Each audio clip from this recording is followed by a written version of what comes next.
ਅੱਗੇ ਬੇਟਾ ਆ ਗਿਆ ਐਡਵਾਂਟੇਜ ਆਫ ਆਈਸੋਮੈਟ੍ਰਿਕ ਐਕਸਰਸਾਈਜ਼। ਪਹਿਲਾ ਹੈਗਾ ਜੀ, ਇਹਨਾਂ ਨੂੰ ਥੋੜ੍ਹੀ ਜਗ੍ਹਾ ਦੀ ਲੋੜ ਹੁੰਦੀ ਹੈ ਅਤੇ ਇਹ ਕਿਤੇ ਵੀ ਕੀਤੀ ਜਾ ਸਕਦੀ ਹੈ।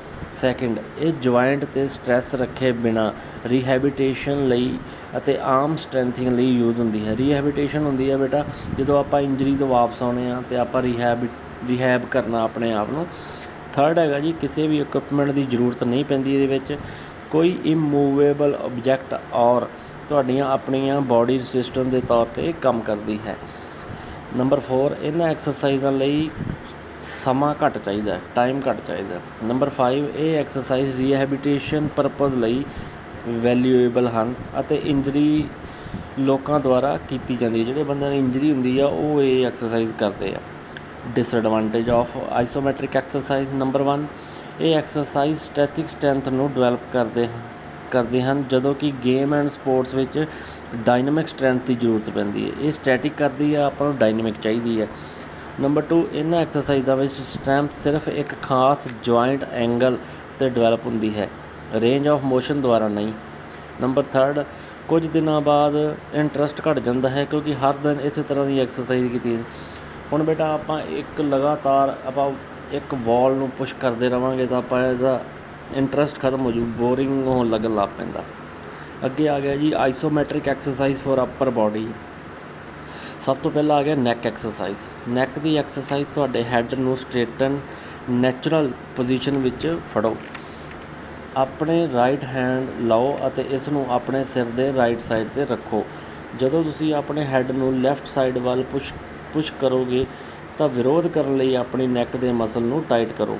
5 ਸੈਕਿੰਡ ਲਈ ਵਿਰੋਧ ਕਰੋ, ਫਿਰ ਰਿਲੈਕਸ ਕਰੋ ਅਤੇ ਫਿਰ ਲੈਫਟ ਹੈਂਡ ਨਾਲ ਇਹ ਦੁਬਾਰਾ ਰਿਪੀਟ ਕਰੋ। ਅੱਗੇ ਆ ਗਿਆ ਜੀ ਆਈਸੋਕਨੈਟਿਕ।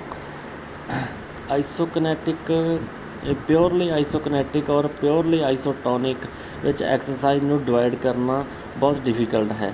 ਜ਼ਿਆਦਾਤਰ ਅਸੀਂ ਮੂਵਮੈਂਟ ਦੇ ਪਾਰ ਆਉਂਦੇ ਹਾਂ ਜੋ ਆਈਸੋਟੋਨਿਕ ਅਤੇ ਆਈਸੋਮੈਟ੍ਰਿਕ ਕੰਟਰੈਕਸ਼ਨ ਦਾ ਕੰਬੀਨੇਸ਼ਨ ਹੈ।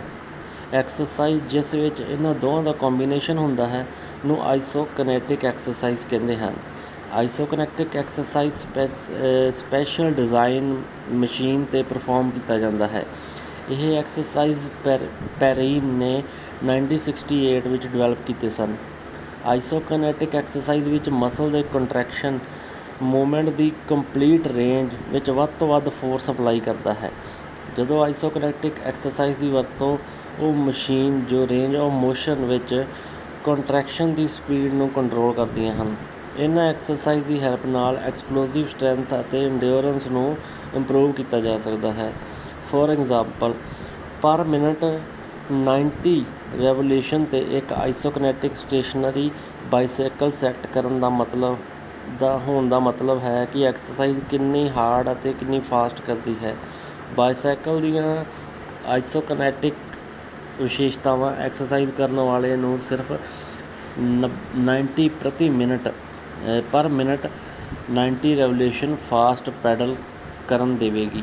ਮਤਲਬ ਕਿ ਬੇਟਾ ਆਪਾਂ ਇਹ ਲੰਬੀ ਇਹ 'ਚ ਇੰਡਿਓਰੈਂਸ ਆਪਾਂ ਪ੍ਰਾਪਤ ਕਰਨੀ ਹੈ। ਇਹਦੇ ਵਿੱਚ ਆਪਾਂ ਜਿਵੇਂ ਆਪਾਂ ਸਾਈਕਲਿੰਗ ਆ, ਜਿਮ ਦੇ ਵਿੱਚ ਜਾਂਦੇ ਜੀ ਸਾਈਕਲ ਆ, ਉਹਦੇ ਉੱਤੇ ਤੁਸੀਂ ਵੱਧ ਤੋਂ ਵੱਧ ਆਪਦੇ ਐਫਰਟ ਲਾਉਣੇ ਆ, ਐਕਸਰਸਾਈਜ਼ ਕਰਦੇ ਆ ਇੱਕ ਫਿਕਸ ਟਾਈਮ ਦੇ ਵਿੱਚ। ਹਾਂਜੀ ਬੇਟਾ, ਨੈਕਸਟ ਹੈਗਾ ਜੀ second point isotonic exercise. Isotonic exercise 1954 ਵਿੱਚ ਡੀ ਲੋਮ ਦੁਆਰਾ ਸ਼ੁਰੂ ਕੀਤੀਆਂ ਗਈਆਂ ਸਨ। ਆਈਸੋਟੋਨਿਕ ਵਰਡ ਗ੍ਰੀਕ ਵਰਡ ਤੋਂ ਆਇਆ ਹੈ ਜਿਸ ਵਿੱਚ ਆਈਸੋ ਦਾ ਮੀਨਸ ਹੈ ਇਕੁਅਲ ਔਰ ਸੇਮ ਅਤੇ ਟੋਨਸ ਦਾ ਮੀਨ ਹੈ ਟੈਂਸ਼ਨ ਬਣਾਈ ਰੱਖਣਾ। ਇਹਨਾਂ ਐਕਸਰਸਾਈਜ਼ ਵਿੱਚ ਮਸਲ ਗਰੁੱਪ 'ਤੇ ਕੰਟਰੈਕਟ ਅਤੇ ਇਸ ਦੇ ਉਲਟ ਰਿਲੈਕਸ ਕਰਦਾ ਹੈ ਜਿਸ ਦੌਰਾਨ ਮਸਲ ਲੈਂਥ ਚੇਂਜ ਹੁੰਦੀ ਹੈ। ਇਹ ਉਹ ਐਕਸਰਸਾਈਜ਼ ਹਨ ਜਿਨ੍ਹਾਂ ਵਿੱਚ ਡਾਇਰੈਕਟ ਮੂਵਮੈਂਟਸ ਹੁੰਦੀਆਂ ਹਨ। ਵਿਅਕਤੀ ਦੀ ਬਾਡੀ ਔਰ ਆਬਜੈਕਟ ਦੀਆਂ ਮੂਵਮੈਂਟ ਥਰਡ ਪਰਸਨ ਨੂੰ ਦਿਖਾਈ ਦਿੰਦੀਆਂ ਹਨ। ਇਸ ਕੇਸ ਵਿੱਚ ਇੰਡੀਵਿਜੂਅਲ ਮਸਕੂਲਰ ਐਫਰਟ ਹੁੰਦੇ ਹਨ ਜੋ ਮੂਵਮੈਂਟ ਦੇ ਰਿਜ਼ਲਟ ਵਜੋਂ ਹੁੰਦੇ ਹਨ। ਆਈਸੋਟੋਨਿਕ ਐਕਸਰਸਾਈਜ਼ ਵਿੱਚ ਤੇਜ਼ੀ ਨਾਲ ਮੂਵਮੈਂਟ ਕੰਟਰੈਕਸ਼ਨ ਦੇ ਰਿਫਲੈਕਸ ਅਲਟਰੇਸ਼ਨ ਅਤੇ ਜੁਆਇੰਟ ਕੰਸਰਨ ਦੇ ਵਿਰੋਧੀ ਫਲੈਕਸਰਸ ਐਂਡ ਐਕਸਟਰਨਰਸ ਦੇ ਰਿਲੈਕਸੇਸ਼ਨ ਦੇ ਨਾਲ ਪੂਰੇ ਹੁੰਦੇ ਹਨ। ਇਸ ਟਾਈਪ ਦੇ ਕੰਟਰੈਕਸ਼ਨ ਨੂੰ ਜਿੱਥੇ ਅਸੀਂ ਦੇਖਦੇ ਹਾਂ ਕਿ ਆਬਜੈਕਟ ਦੀਆਂ ਮੂਵਮੈਂਟਸ ਨੂੰ ਆਈਸੋਟੋਨਿਕ ਕੰਟਰੈਕਟ ਵੀ ਕਿਹਾ ਜਾਂਦਾ ਹੈ। ਐਗਜ਼ਾਮਪਲ ਇਹਦੀ ਹੈਗੀ ਹੈ ਜੀ ਲਾਈਟ ਵੇਟ ਔਰ ਡੰਬਲ ਐਕਸੈਟਰਾ ਨਾਲ ਐਕਸਰਸਾਈਜ਼ ਕਰਨਾ। ਜ਼ਿਆਦਾ ਐਕਸਰਸਾਈਜ਼ ਇਸ ਕੈਟਾਗਰੀ ਦੇ ਅੰਡਰ ਆਉਂਦੀਆਂ ਹਨ। Advantage of isotonic exercise, strength and endurance ਦੋਵੇਂ ਇਹਨਾਂ ਐਕਸਰਸਾਈਜ਼ਾਂ ਦੁਆਰਾ ਡਿਵੈਲਪ ਕੀਤੀਆਂ ਜਾ ਸਕਦੀਆਂ ਨੇ। ਸੈਕਿੰਡ ਹੈਗਾ ਜੀ ਇਹ ਐਕਸਰਸਾਈਜ਼ ਡਾਇਨਾਮਿਕ ਸਟਰੈਂਥ ਨੂੰ ਡਿਵੈਲਪ ਕਰਦੀ ਹੈ। ਥਰਡ ਹੈਗਾ ਜੀ ਇਹ ਐਕਸਰਸਾਈਜ਼ ਫਲੈਕਸੀਬਿਲਿਟੀ ਇੰਪਰੂਵ ਕਰਦੀ ਹੈ। ਡਿਸਐਡਵਾਂਟੇਜ ਆ ਗਏ ਜੀ ਆਈਸੋਟੋਨਿਕ ਐਕਸਰਸਾਈਜ਼ ਦੇ, ਇਹ ਐਕਸਰਸਾਈਜ਼ ਕਰਨ ਲਈ ਇਕਵਿਪਮੈਂਟ ਦੀ ਜ਼ਰੂਰਤ ਪੈਂਦੀ ਹੈ। ਸੈਕਿੰਡ ਹੈਗਾ ਜੀ ਇਸ ਟਾਈਪ ਦੀ ਐਕਸਰਸਾਈਜ਼ ਵਿੱਚ ਮਸਲ ਸੋਰਨੈਸ ਐਂਡ ਇੰਜਰੀਜ਼ ਆਉਣ ਦੇ ਚਾਂਸਿਸ ਵਧੇਰੇ ਹੁੰਦੇ ਹਨ। ਥਰਡ ਆ ਗਿਆ ਜੀ ਆਈਸੋਕਨੈਟਿਕ ਐਕਸਰਸਾਈਜ਼, ਪਿਓਰਲੀ ਆਈਸੋਕਨੈਟਿਕ ਔਰ ਪਿਓਰਲੀ ਆਈਸੋਟੋਨਿਕ ਐਕਸਰਸਾਈਜ਼ ਨੂੰ ਡਿਵਾਈਡ ਕਰਨਾ ਬਹੁਤ ਡਿਫੀਕਲਟ ਹੈ। ਜ਼ਿਆਦਾਤਰ ਅਸੀਂ ਮੂਵਮੈਂਟ ਦੇ ਪਾਰ ਆਉਂਦੇ ਹਾਂ ਜੋ ਆਈਸੋਟੋਨਿਕ ਔਰ ਆਈਸੋਮੈਟਰਿਕ ਕੰਟਰੈਕਸ਼ਨ ਦਾ ਕੰਬੀਨੇਸ਼ਨ ਹੈ। ਐਕਸਰਸਾਈਜ਼ ਜਿਸ ਵਿੱਚ ਇਹਨਾਂ ਦੋਵਾਂ ਦਾ ਕੰਬੀਨੇਸ਼ਨ ਹੁੰਦਾ ਹੈ ਨੂੰ ਆਈਸੋਕਨੈਟਿਕ ਐਕਸਰਸਾਈਜ਼ ਕਹਿੰਦੇ ਹਨ। ਆਈਸੋਕਨੈਟਿਕ ਐਕਸਰਸਾਈਜ਼ ਸਪੈਸ਼ਲ ਡਿਜ਼ਾਈਨ ਮਸ਼ੀਨ 'ਤੇ ਪਰਫੋਰਮ ਕੀਤਾ ਜਾਂਦਾ ਹੈ। ਇਹ ਐਕਸਰਸਾਈਜ਼ ਪੇਰੇਨ ਨੇ 1968 ਵਿੱਚ ਡਿਵੈਲਪ ਕੀਤੇ ਸਨ। ਆਈਸੋਕਨੈਟਿਕ ਐਕਸਰਸਾਈਜ਼ ਵਿੱਚ ਮਸਲਸ ਦਾ ਕੰਟਰੈਕਸ਼ਨ ਮੂਵਮੈਂਟ ਦੀ ਕੰਪਲੀਟ ਰੇਂਜ ਵਿੱਚ ਵੱਧ ਤੋਂ ਵੱਧ ਫੋਰਸ ਅਪਲਾਈ ਕਰਦਾ ਹੈ। ਆਈਸੋਕਨੈਟਿਕ ਐਕਸਰਸਾਈਜ਼ ਦੀ ਵਰਤੋਂ machine the range of motion ਵਿੱਚ ਕੰਟਰੈਕਸ਼ਨ ਦੀ ਸਪੀਡ ਨੂੰ ਕੰਟਰੋਲ ਕਰਦੀਆਂ ਹਨ। ਇਹਨਾਂ ਐਕਸਰਸਾਈਜ਼ ਦੀ ਹੈਲਪ ਨਾਲ ਐਕਸਪਲੋਸਿਵ ਸਟਰੈਂਥ ਐਂਡ ਐਂਡਿਓਰੈਂਸ ਨੂੰ ਇੰਪਰੂਵ ਕੀਤਾ ਜਾ ਸਕਦਾ ਹੈ। ਫੋਰ ਐਗਜ਼ਾਮਪਲ ਪਰ ਮਿੰਟ 90 ਰੈਵੋਲੂਸ਼ਨ 'ਤੇ ਇੱਕ ਆਈਸੋਕਨੈਟਿਕ ਸਟੇਸ਼ਨਰੀ ਬਾਈਸਾਈਕਲ ਸੈੱਟ ਹੋਣ ਦਾ ਮਤਲਬ ਹੈ ਕਿ ਐਕਸਰਸਾਈਜ਼ ਕਿੰਨੀ ਹਾਰਡ ਅਤੇ ਫਾਸਟ ਕੰਮ ਕਰਦੀ ਹੈ। ਬਾਈਸਾਈਕਲ ਦੀਆਂ ਆਈਸੋਕਨੈਟਿਕ ਵਿਸ਼ੇਸ਼ਤਾਵਾਂ ਐਕਸਰਸਾਈਜ਼ ਕਰਨ ਵਾਲੇ ਨੂੰ ਸਿਰਫ 90 ਪਰ ਮਿੰਟ 90 ਰੈਵੋਲੂਸ਼ਨ ਫਾਸਟ ਪੈਡਲ ਕਰਨ ਦੇਵੇਗੀ। ਨੈਕਸਟ ਹੈ ਬੇਟਾ ਜੀ advantage of isokinetic exercise. Number 1 full range of motion ਤੋਂ ਵੱਧ ਸਟਰੈਂਥ ਦੇ ਡਿਵੈਲਪਮੈਂਟ ਨੂੰ ਅਲਾਓ ਕਰਦਾ ਹੈ। ਨੰਬਰ 2 ਐਕਸਰਸਾਈਜ਼ ਕਈ ਤਰ੍ਹਾਂ ਦੀ ਸਪੀਡ 'ਤੇ ਕੀਤੀ ਜਾ ਸਕਦੀ ਹੈ। ਨੰਬਰ 3 ਐਂਡਿਓਰੈਂਸ ਵਿੱਚ ਇੰਪਰੂਵਮੈਂਟ ਕੀਤੀ ਜਾ ਸਕਦੀ ਹੈ। ਨੰਬਰ 4 ਮਸਲ ਸਟਰੈਂਥ ਨੂੰ ਇੰਪਰੂਵ ਕਰਨ ਦਾ ਸਭ ਤੋਂ ਫਾਸਟੈਸਟ ਵੇ ਹੈ। ਇਹਦੀਆਂ ਡਿਸਐਡਵਾਂਟੇਜ ਆ ਗਈਆਂ ਜੀ। ਨੰਬਰ 1 ਹਾਈ ਕੋਸਟ ਇਕਵਿਪਮੈਂਟ ਦੀ ਜ਼ਰੂਰਤ ਹੁੰਦੀ ਹੈ ਇਹਦੇ ਵਿੱਚ, ਮਤਲਬ ਕਿ ਬਹੁਤ ਮਹਿੰਗੀ ਇਕਵਿਪਮੈਂਟ ਆ। ਨੰਬਰ 2 ਕਿਸੇ ਟ੍ਰੇਨਰ ਦੇ ਸਟ੍ਰਿਕਟ ਆਬਜ਼ਰਵੇਸ਼ਨ ਅਧੀਨ ਪਰਫੋਰਮ ਕੀਤਾ ਜਾਣਾ ਚਾਹੀਦਾ ਹੈ। ਨੰਬਰ 3 ਇਹ ਐਕਸਰਸਾਈਜ਼ ਜ਼ਿਆਦਾ ਐਗਜ਼ੌਸਟਿਵ ਨੇਚਰ ਦੇ ਹੁੰਦੇ ਹਨ। ਹੁਣ ਆ ਗਿਆ ਡਿਫਰੈਂਸ ਬਿਟਵੀਨ ਆਈਸੋਮੈਟਰਿਕ ਅਤੇ ਆਈਸੋਟੋਨਿਕ ਐਕਸਰਸਾਈਜ਼। ਪਹਿਲਾ ਆ ਗਿਆ ਜੀ ਆਈਸੋਮੈਟਰਿਕ। ਆਈਸੋਮੈਟਰਿਕ ਐਕਸਰਸਾਈਜ਼ ਦੇ ਵਿੱਚ ਪਹਿਲਾਂ ਬਾਡੀ ਪਾਰਟ ਦਾ ਐਕਸਰਸਾਈਜ਼ ਕਰਨ ਵਾਲੀ ਮੂਵਮੈਂਟ ਥਰਡ ਪਰਸਨ ਲਈ ਵਿਜ਼ੀਬਲ ਨਹੀਂ ਹੁੰਦੇ, ਇਹ ਆਈਸੋਮੈਟਰਿਕ ਆ। ਆਈਸੋਟੋਨਿਕ ਵਿੱਚ ਇਹਦੇ ਬਿਲਕੁਲ ਉਲਟ ਹੁੰਦਾ ਵਾ, ਇਹਦੇ ਵਿੱਚ ਬਾਡੀ ਪਾਰਟ ਦੇ ਐਕਸਰਸਾਈਜ਼ ਕਰਨ ਵਾਲੀ ਮੂਵਮੈਂਟ ਥਰਡ ਪਾਰਟਨ ਲਈ ਵਿਜ਼ੀਬਲ ਹੁੰਦੀਆਂ ਹਨ।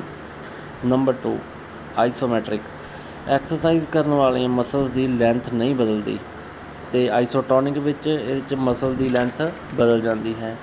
ਨੰਬਰ 3 ਲੈਸ ਮਸਲ ਐਂਡਿਓਰੈਂਸ ਡਿਵੈਲਪ ਹੁੰਦੀ ਹੈ। ਦੂਜੇ ਦੇ ਵਿੱਚ ਆਈਸੋਟੋਨਿਕ ਦੇ ਵਿੱਚ ਆ ਗਿਆ ਜੀ ਮੋਰ ਮਸਕੂਲਰ ਐਂਡਿਓਰੈਂਸ ਡਿਵੈਲਪ ਹੁੰਦੀ ਹੈ। ਆਈਸੋਮੈਟਰਿਕ ਦਾ 4th ਪੁਆਇੰਟ ਹੈਗਾ ਜੀ ਇਹ ਐਕਸਰਸਾਈਜ਼ ਕਿਸੇ ਵੀ ਪਲੇਸ 'ਤੇ ਕੀਤੀ ਜਾ ਸਕਦੀ ਹੈ। ਆਈਸੋਟੋਨਿਕ 'ਚ ਕਿਸੇ ਖਾਸ ਪਲੇਸ 'ਤੇ ਜਿਵੇਂ ਜਿਮ ਵਗੈਰਾ ਜੀ ਆਪਾਂ ਕਰ ਸਕਦੇ ਹਾਂ। ਨੰਬਰ 5 ਆਈਸੋਮੈਟਰਿਕ ਦੇ ਵਿੱਚ ਇਹ ਇੱਕ ਪਲੇਸ 'ਤੇ ਸਟਰੈਂਥਨ ਪੈਦਾ ਕਰਦੀ ਹੈ, ਅਤੇ ਜਿਹੜਾ ਆਈਸੋਟੋਨਿਕ ਆ ਇਹ ਇੱਕ ਸਾਰ ਸਟਰੈਂਥ ਡਿਵੈਲਪ ਹੁੰਦੀ ਹੈ। ਨੰਬਰ 6 ਆਈਸੋਮੈਟਰਿਕ ਐਕਸਰਸਾਈਜ਼ ਸਟਰੈਂਥ ਅਤੇ ਲੈਸ ਫਲੈਕਸੀਬਿਲਿਟੀ ਡਿਵੈਲਪ ਕਰਦੀ ਹੈ, ਮਤਲਬ ਕਿ ਇਹਦੇ 'ਚ ਸਟਰੈਂਥ ਘੱਟ ਹੁੰਦੀ ਹੈ, ਫਲੈਕਸੀਬਿਲਿਟੀ ਵੀ ਘੱਟ ਹੁੰਦੀ ਹੈ। ਉਸ ਤੋਂ ਬਾਅਦ ਆ ਗਿਆ ਆਈਸੋਟੋਨਿਕ ਐਕਸਰਸਾਈਜ਼ ਸਟਰੈਂਥ ਦਾ ਡਿਵੈਲਪਮੈਂਟ ਕਰਦੀ ਹੈ ਅਤੇ ਫਲੈਕਸੀਬਿਲਿਟੀ ਦੇ ਨਾਲ ਦੋਵੇਂ ਚੀਜ਼ਾਂ ਹੁੰਦੀਆਂ।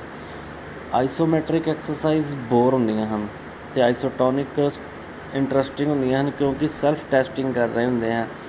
ਨੰਬਰ 8 ਆਈਸੋਮੈਟਰਿਕ ਦੇ ਵਿੱਚ ਮਸਕੂਲਰ ਫਟੀਕ ਤੋਂ ਰਿਕਵਰੀ ਸਲੋ ਹੈ, ਅਤੇ ਆਈਸੋਟੋਨਿਕ ਵਿੱਚ ਮਸਕੂਲਰ ਫਟੀਕ ਤੋਂ ਰਿਕਵਰੀ ਫਾਸਟ ਹੈ।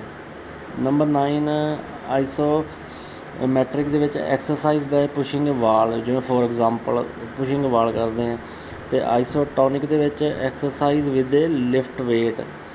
ਹੁਣ ਆ ਗਿਆ ਜੀ difference between isotonic and isokinetic exercise.